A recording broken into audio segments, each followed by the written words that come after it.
begitu besar dan utamanya 10 awal bulan Dzulhijjah, sampai Rasulullah bersabda yang diriwayatkan oleh imam-imam perawi hadis yang hebat, yang sahih, yang membawa hadis-hadis yang di sini adalah hadis yang baik menurut standarisasi dari Bukhari, Al-Bukhari dan Imam Muslim. Hadis ini adalah hadis yang sahih. Ma min ayyamil amalu as-salihu fiha ahabbu ilallah min hadhil ayyam. Tidak ada hari-hari yang beramal salih di mana Allah sangat mencintainya kecuali di hari-hari yang ke-10. Terus Rasul menjelaskan yakni ayyamul ashar min Dzulhijjah. Yang dimaksud 10 hari ini adalah 10 awal dari bulan Dzulhijjah. 10 apa?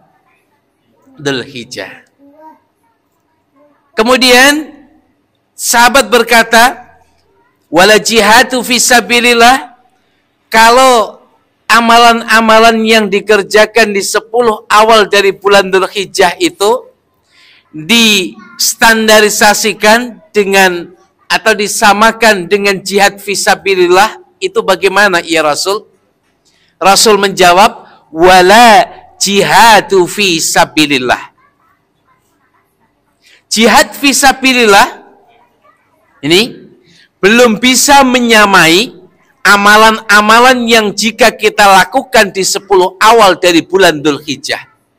Illa, kecuali kharaja binafsihi wa malihi, kecuali orang yang keluar dengan jiwa dan hartanya, falam yarji' min dzalika bisyai', harta dan jiwanya tidak kembali lagi. Istilah lainnya apa? Jiwanya gugur di medan tempur, jihad fisabilillah, hartanya habis digunakan untuk jihad. Baru ini bisa menyamai amalan-amalan yang kita lakukan di 10 awal dari bulan Dzulhijjah. Luar biasa. Amalan apa yang pertama yang disebutkan? Yaitu memperbanyak ibadah puasa dari tanggal 1 sampai tanggal 10. Ya, kalau sampai tanggal 10 terlalu soleh ya. Sampai tanggal berapa? 9.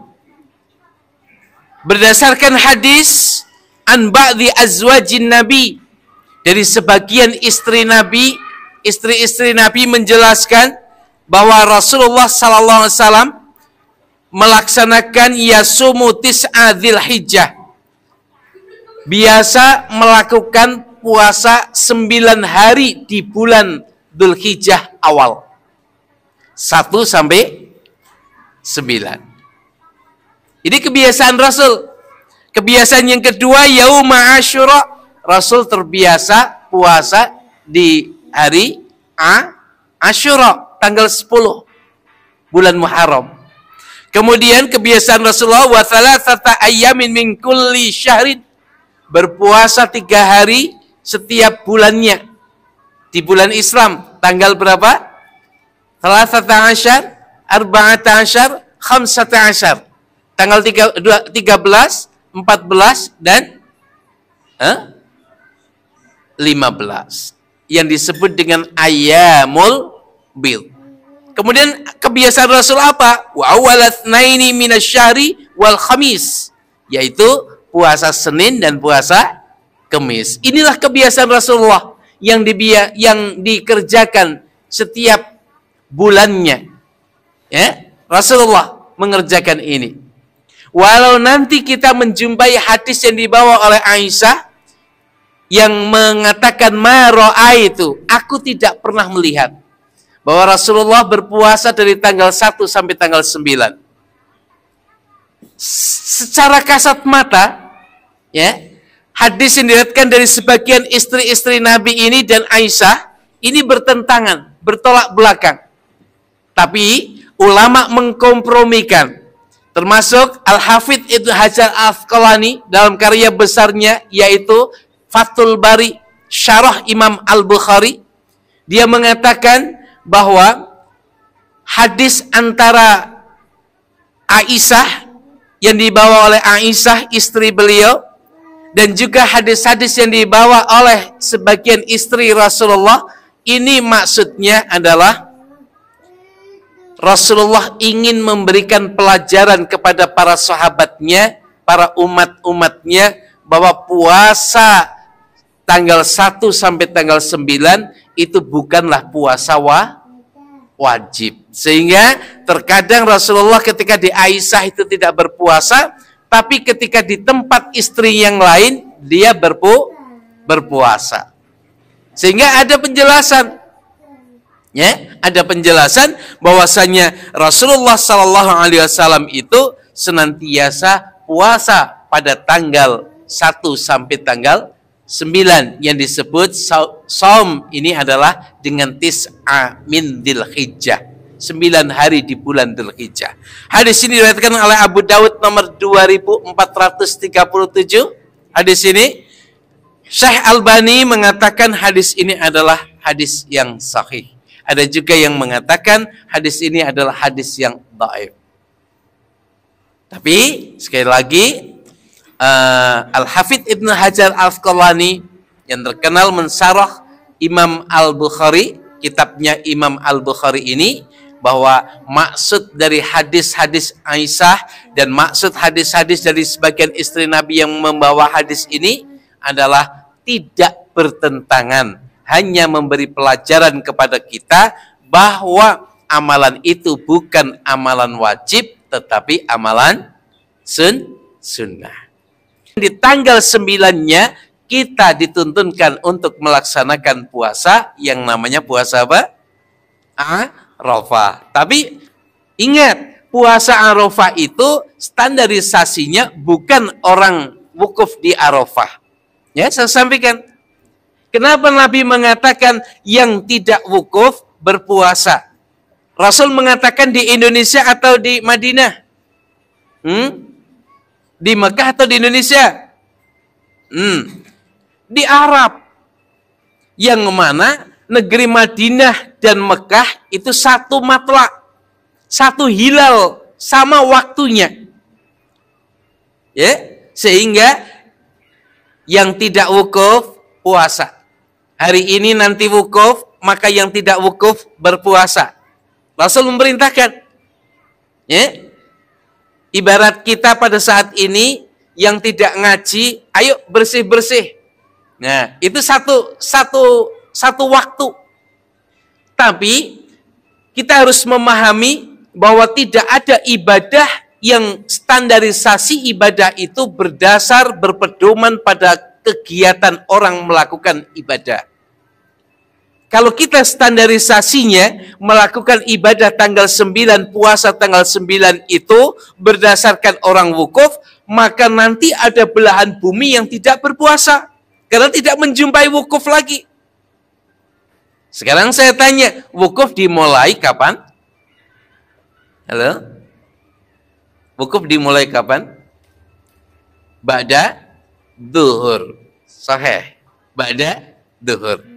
Sekarang orang Papua, Muslim di Papua. Papua dengan kita selisihnya berapa jam? 2. Kalau dengan Mekah? 6 jam. Betul. 6 jam. Saya tanya, sekarang ini jam 6. Maghrib tadi jam 6 di sini. Di Mekah masih jam berapa? 12 siang. Duhur ya. Di sini, apa di Papua. Di Papua jam 6 Maghrib, di Arab Saudi jam berapa? 12 malam. 12 siang. Sahih. Nah, sekarang andai kata di sana wukuf, berarti di Papua itu malam. Ya? Mulai wukuf mungkin jam 7 malam. Ketika di Papua jam 7 malam, di sana orang baru mulai wukuf karena habis zuhur. Eh, wukuf. Setelah itu, setelah wukuf, nanti orang-orang kan menuju Muzdalifah, gitu kan? Selesai wukufnya kan? Nah, akan di Muzdalifah, bermalam di Muzdalifah. Wukuf selesai. Saya tanya, kapan orang Papua itu menjumpai wukuf? Malam hari atau siang hari tadi? Malam hari. Berarti puasanya kalau standarisasinya wukuf, dia puasanya kapan? Malam kan? Nah, kalau dia puasa besok, berarti dia tidak menjumpai wukuf lagi, udah bubar. Ya, jam 6 pagi di sana, di Mekah, jam 12 malam. Nah, ini kalau kita standarisasinya kegiatan orang wukuf, maka fikih yang Pak Burhan, sikap hukum yang Pak Burhan ambil dari hadis dasar-dasar itu adalah tetap merujuk kepada yas'alunaka 'anil ahillah. Mereka bertanya kepadamu Muhammad tentang bulan sabit tanggal 1. Allah berfirman, qul hiya mawaqitu linnas. Bulan sabit itu adalah hitungan awal orang-orang melakukan ibadah. Wal hajj, dan hitungan ibadah haji. Kapan haji dimulai? Hitungannya adalah hilal tanggal 1. Dihitung. Ibadah haji mulai dari standarisasi tanggal 1 dihitung. 2, 3, 4, 5, 6. Nah, kemudian nanti pas tanggal hajinya. Ya. Nah, terus sumu li ru'yatihi. Berpuasalah kalian kalau melihat hilal. Ada dalil yang mengatakan sumu li wukufi, li ru'yatil wukufi, ada? Puasalah karena kau melihat orang wukuf, ada? Ada enggak? Enggak ada. Maka mengapa Nabi mengatakan yang tidak wukuf berpuasa itu khusus untuk satu hilal terbit di sana. Dan belahan bumi itu bulat. Hilal terbit sudah kelihatan di Arab Saudi, bisa jadi tidak kelihatan di Indonesia. Bisa jadi Arab Saudi lebih awal dari Indonesia, atau Indonesia lebih awal daripada Arab. Selama belum tercapai pembuatan kalender global, ya, maka seluruh dunia tidak akan bareng. Bisa bareng, bisa tidak. Kemungkinan besar besok ada yang nggak bareng dengan orang wukuf di sana. Ya, bisa jadi besok ini antara pemerintah dan yang menggunakan ilmu hisab itu tidak sama. Karena fikih di Indonesia, hisab itu ada standarisasinya 3. Rasulullah tidak pernah membuat standarisasi 3. Nggak ada. Kalau itu sudah kelihatan, sudah. Ada orang satu yang melihat, itu sudah disumpah. Nih. Ini ya.